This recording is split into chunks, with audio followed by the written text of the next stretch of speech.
everybody. So through my whole journey, people have always asked me how I found my motivation, or how I stay motivated as the time goes on.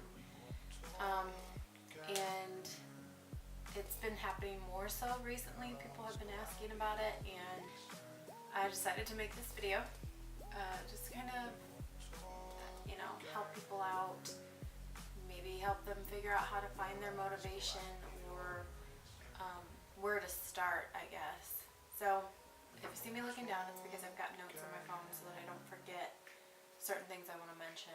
I'm sure I'll probably leave some things out. I don't want this to be a really long video, but I do think it's kind of important because I do get asked about motivation often, like daily. Before you even attempt to start your fitness journey, or go to the gym, or say that you need motivation to go to the gym, you need to sit down and figure out your meal plan, figure out your food, figure it out, do your research, figure out healthy foods. A lot of what you see in the grocery stores that is labeled as healthy is not healthy. So if it's not me, find someone who you can trust, who you believe in, that can help you if you can't do it on your own. Food, nutrition is the number one most important thing when it comes to any kind of fitness journey, whether you want to lose weight or you want to put on muscle. Food is number one, top priority. You cannot lose weight without eating the proper foods, and you cannot gain muscle without eating the proper foods. So it's very, very important. You can go to the gym all day long, 24 hours a day, 7 days a week. You can be in the gym busting your butt, and if your food is not on point, if your nutrition is not 100% there,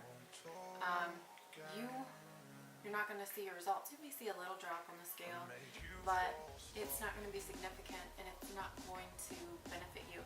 You're going to hit a plateau. You're going to say, oh, I'm not losing weight, what's going on? I'm working out all the time.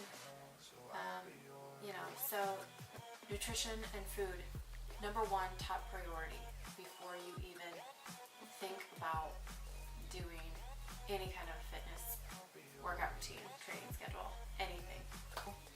The next thing I would say is set goals. So in the beginning, set a goal, set a large goal, something that you at this time maybe don't even believe fully that you can do it. It seems out of your reach, out of your grasp. It seems crazy. For me, it was, I don't remember what it was in the beginning. I think close to the beginning it was a triathlon, and I never did a triathlon, so my goals have changed. But what I'm saying is set a big goal, something for you to accomplish or do, whether it's to go on an airplane and be able to buckle the seatbelt without using the extender, or dropping a pant size, or running around the block with your kid. I mean, just anything, walking around, daily activities without being out of breath. Those are all goals, and so write them down and get a little journal. That's what I have, and write down your large goal, and then write down daily goals. Write at least 2, but try to do 5 daily goals. And they can be little things like do the dishes, do the laundry, go to your workout, food prep, whatever it is. I mean, if it's take a shower, that can be a goal for you if you're busy. So do your little daily goals, do your weekly goals, do your monthly goals, 6 months, a year, 5 years. I mean, people laugh at people who say that they have a 5-year or 10-year plan. I think that's amazing. I think everybody needs goals and something to work towards.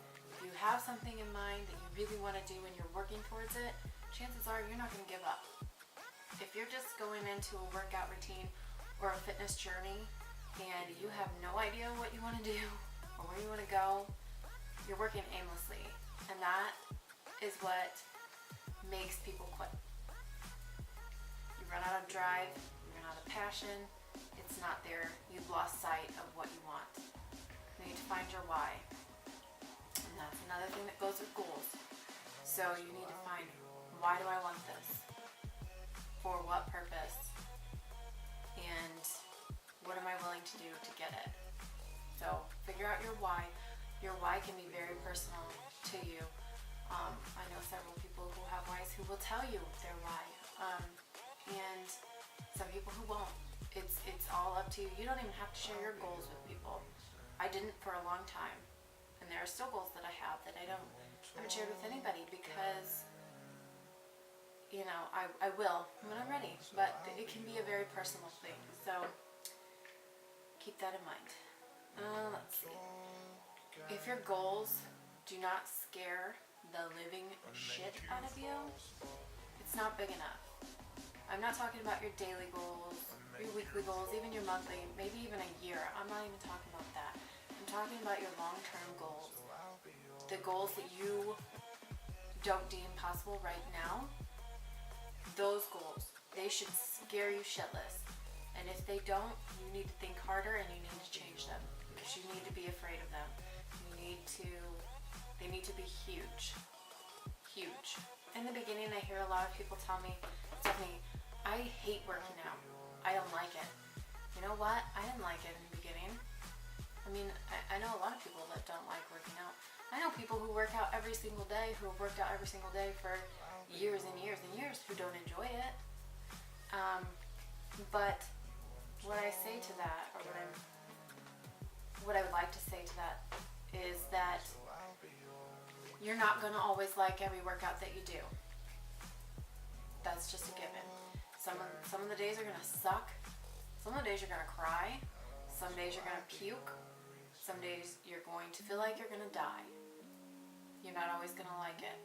But I will say that you should try to find workouts and exercises and things that you enjoy doing, because if you feel stressed out when you have to do it, like say you're running on the treadmill and you hate running on the treadmill, you dread it and it stresses you out and you worry about it, chances are you are going to stop doing it.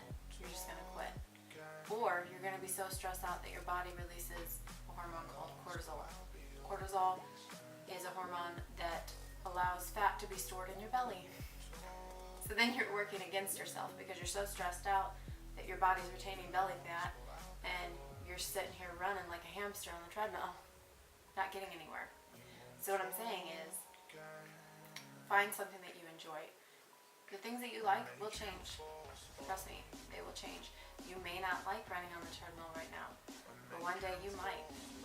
I know for me in the beginning, I hated the treadmill because it was hard. It was so hard for me. But now I actually really enjoy it. So, you know, that the things that you like and the things that you can do will change. You're not always going to be 100% motivated. Some days you're going to have to go to the gym unmotivated. Some days you're going to have to go to the gym and be tired and struggle through your workout. I promise you, those are the days that you need it the most. It's hard. You don't want to go. You don't want to do it. I get it. I've been there. I still have days like that. You have to push through because eventually the motivation will happen. It will come. I promise you. If you go to the gym on a day when you don't feel like going and you push through your workout, and even if you don't kill your workout, if you know you could have done just a smidge better, you're still going to feel good for having done that workout, and it's better than sitting your ass on the couch instead of going. Doing that is what makes winners. It's what makes people who reach their goals. If you sit on your butt instead of going and doing your workout, you're not going to get anywhere. So another thing that you can do is you can sit down, look at your schedule, say, I have to work at 8 o'clock in the morning and I get off at 5. When can you work out?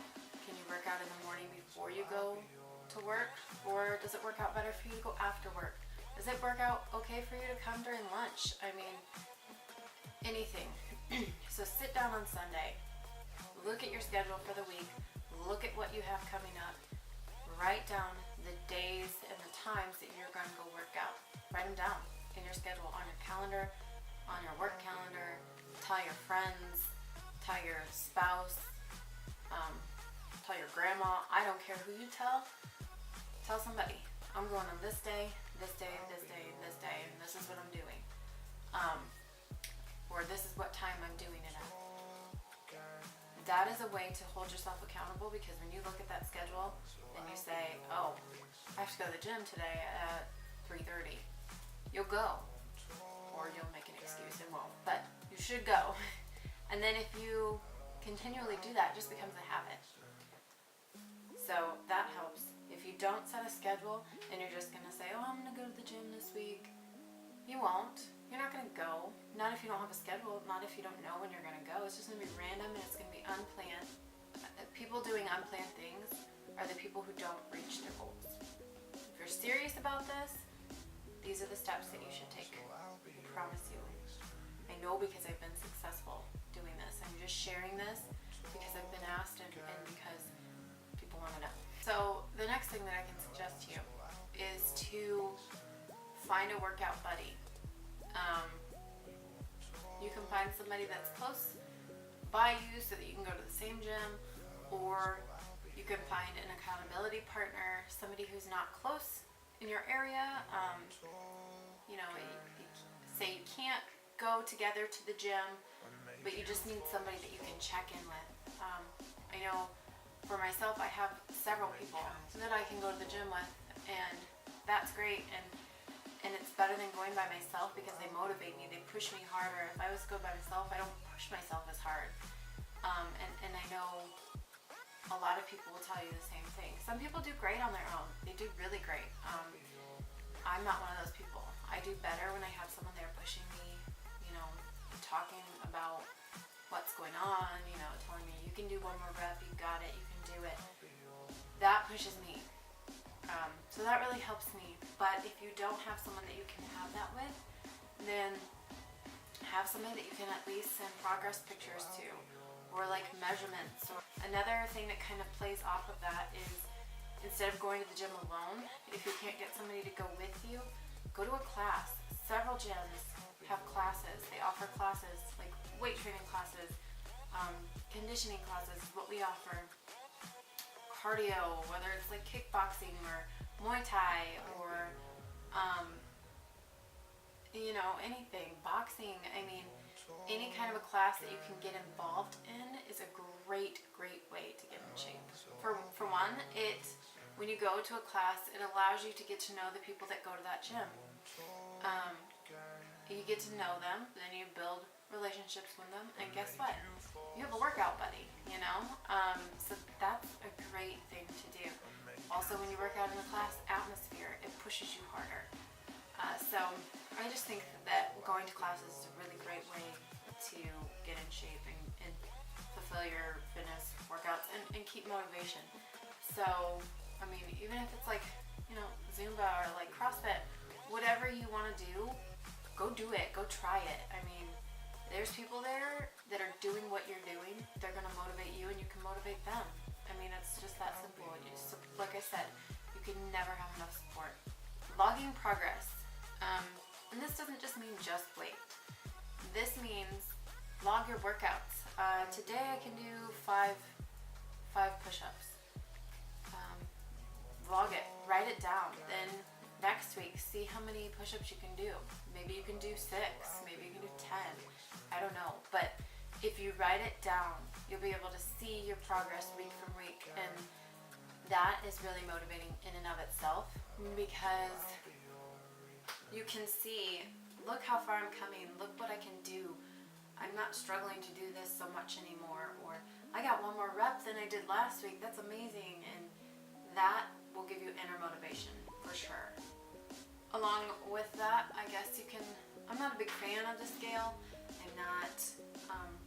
I'm not real into using it as a motivator, only because the scale is crap. And that's because, I'm going to get really lengthy with this, but a lot more in depth than I wanted to go. have muscle mass, muscle and fat, a pound of muscle and a pound of fat weigh the same. People will say, muscle weighs more than fat. No. A pound is a pound is a pound is a pound. Muscle is more dense than fat, so it takes up less space than fat does. A pound of fat is like, this big. A pound of muscle is like this big. So, that being said, if you have 10 pounds of fat on your body and the scale says you've gained 10 pounds, you could potentially look smaller than you did when you were 10 pounds less, because that was 10 pounds of fat, because the fat takes up more space. So the scale could say a higher number, or it could say that you didn't lose weight any weight at all, you're the same weight, but you're going to look smaller because the muscle doesn't take up as much room as the fat stores did. You know that can be confusing. So that's why I don't like using the scale as a motivator. I use it just as a form of checking progress, I guess. And I don't even use it that often. I haven't weighed myself since August. It's May. No, it's not May. It's March. I haven't weighed myself since August. So, I mean, the scale's not a big deal to me. I don't care about the scale. To me, measurements, like actual tape measurements that you take of yourself, and your body fat content that you take, your body fat measures. Now, I'm going to go into this, and I should, but there's tons and tons and tons of different ways to calculate your body fat percentage. Now, you can do any of them. They all may read a different number, but the most important thing to know is that whatever way you start to measure your body fat is the way that you need to continually do it. So I started with body fat. I started measuring body fat with calipers. So I will continue to measure my body fat with calipers so that I can see the difference lost. That's a good way to track measurements. It's a good way to track, and that's a good thing to use as a motivator. Along with the scale, you can use the scale, but don't use it every day. Use it like once a week, bi-weekly, monthly. If you see like 0.2 of a pound drop in one day, that you might be excited about it. But if you wait a week and see 2 pounds or more, you're going to be way more excited. So, because it's a larger number. So rather than seeing the small numbers each day, wait a little while. See those big numbers. Those are way more motivating than the small ones. Do it that way. If you need to weigh yourself on a scale, do it that way. Wait at least a week. If you're one of those people that cannot keep your ass off the scale, I'm talking to you people. You all know who you are. If you're one of those people, throw your damn scale away. Now we're going to get into a little bit of the tough stuff, because I feel like I always have to mention this when I talk about motivation, just because sometimes you have to know. I don't talk for a living ever. You have to know that there are so many good parts to a fitness journey and going through a weight loss transformation. There's so many good parts. And the good parts always outweigh the bad. But there are bad parts. And not necessarily bad parts, they're hard parts. There are parts that are so terrible. But that's with any kind of, that happens with life in general. Some days life really sucks. Some days life is awesome. So, you just never really know. But you have to know that there are going to be bad days. You cannot let those bad days get in the way or cause you to be unmotivated and cause you to lose your why and your reasons and forget your goals. You can't let those bad days get to you. You can't. I get this a lot. People say, my family's just not supportive, or my friends just aren't supportive. They make fun of me. They make fun of the food choices that I bring in. I bring in a salad and they make fun of me because they're having McDonald's and I'm not. And, you know, and they're just not supportive, and they make fun of me. They crap on me, you know, whatever. People tell me this all the time. And I've experienced it myself. I get crap all the time from my family for eating organic. Like, they're, you know, they make fun of me, they tease me, and you know, it's a joke. It's a joke. But for some people, that would really upset them. And they'd really let it get them down. And to me, it doesn't, because I'm just like, you know what? I choose what I eat, and I like that. And by me choosing what I eat and doing what I've been doing, I've lost 160 pounds of body fat. So make fun of me.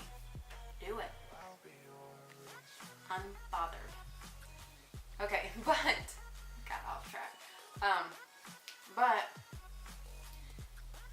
because of that, if you say that you have unsupportive friends or family, what I say to you is that if people that you truly love and you truly care about, and they're such good friends and you really want them in your life, then sit down with them.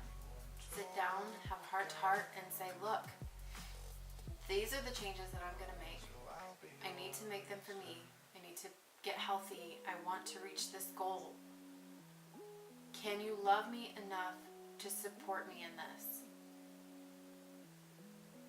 Let that sink in. Can you love me enough to support me in my goals? Can you love me enough to support me in my dreams?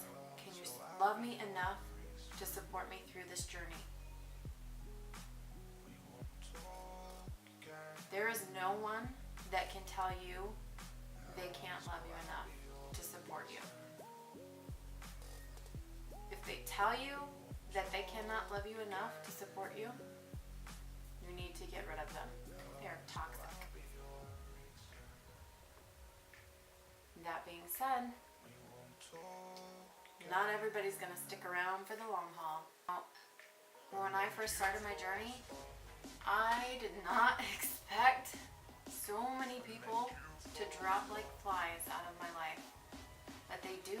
They do because they know one version of you. They know the version of you they've known their whole life. And all of a sudden, you've made this big change and you've become this whole different person. And for me, my journey was about losing weight and becoming healthy, but more so, it has been about finding myself. It has been about discovering who I am as a person, who I've always wanted to be as a person, and you know, I feel that was hard for a lot of people because I changed. I am not the same person that I was almost 3 years ago. There is very little that is the same as that person. Very little. So maybe she's still in there. You know, I'm not the same person. Physically, I don't look the same at all. Mentally, I'm completely different. I'm in a much better place than I was 3 years ago. Much better. And that's hard for people. That is truly very, very hard for friends and some family to accept. You know, it's like, oh, Stephanie changed.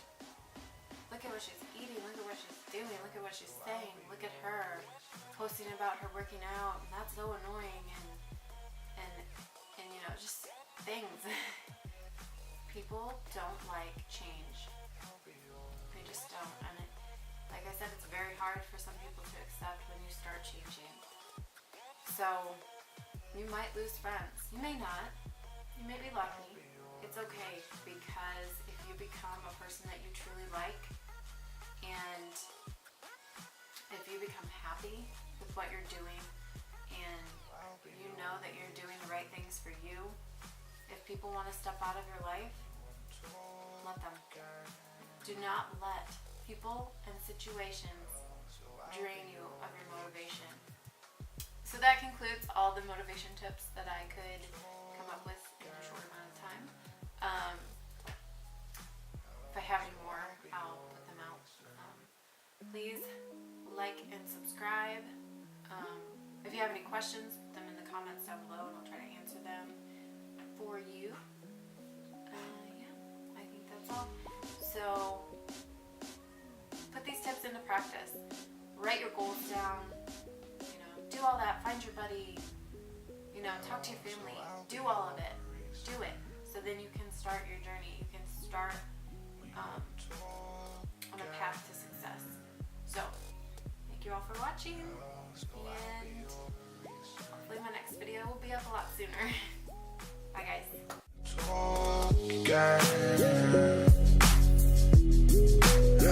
So I'll be your reason. We won't talk again.